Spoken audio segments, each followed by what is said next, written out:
Go. Cool. Kia ora, my name is Jack Fraser. Um, I'm from the Hawke's Bay in Hastings. Um, I live in a small suburb, well actually it's not a small suburb, it's quite a large suburb called Flaxme. I'm a father of 6 children, 13 grandchildren, and I don't have a partner. But anyhow, um, I suppose I'd just like to talk about like having key people in the communities um, that actually walk their talk. Um, so my experiences um, came from 2 people um, that actually walk that talk. One was a guy by the name of Alex Robin. He was a social worker here in Hastings about 40 years ago. And the other man was Johnson Warner, who was also involved in social work um, 40 years ago as well. Now these 2 men were really inspirational men that kind of helped me get myself on my feet when things were just going a little bit hard. These 2 men actually became employment specialists, even though they were social workers. But I just wanted to share that because over the years that I've come to know these 2 men, um, taking me from um, having hard times within my own family with my parents, and then as I've matured, I've had my own family, and I've been able to take some of those lessons that those 2 men taught me and implement them in my own family. Um, so these have been 2 key pivotal people in the community that have helped me get through difficult times, and also went the extra step in getting me into employment. Um, Alex Robin was really big on education, so I ended up going to EIT, ended up doing a few diplomas. I also did a lot of courses, did a lot of free work within the youth sector.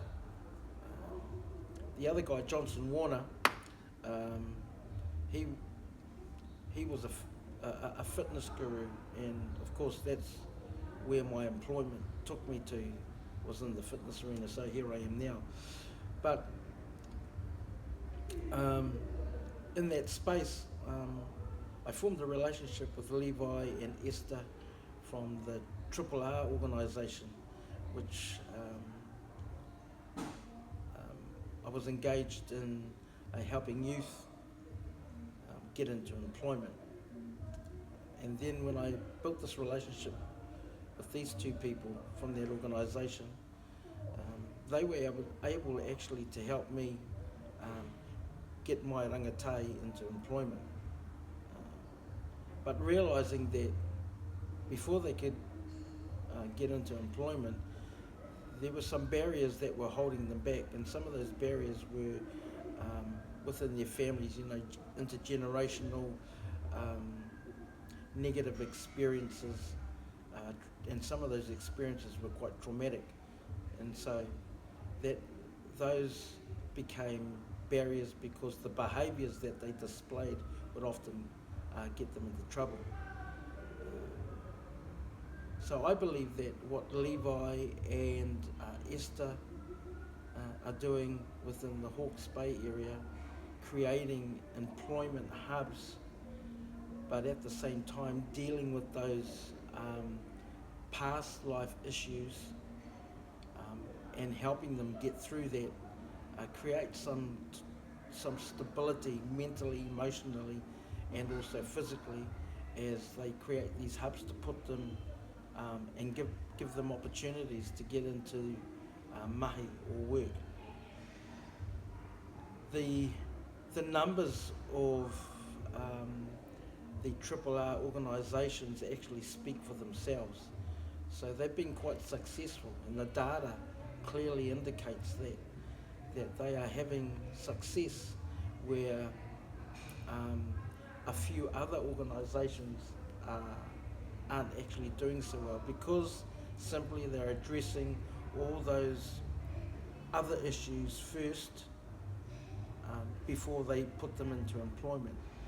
Now, there's a whole lot of jobs out there that that people just don't want to do.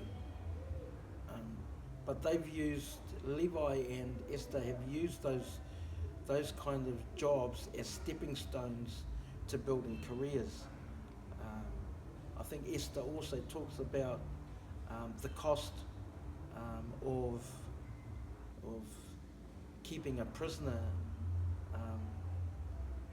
in the prison is quite costly, and so when you think about all those young people that are in prison, how much money could be saved actually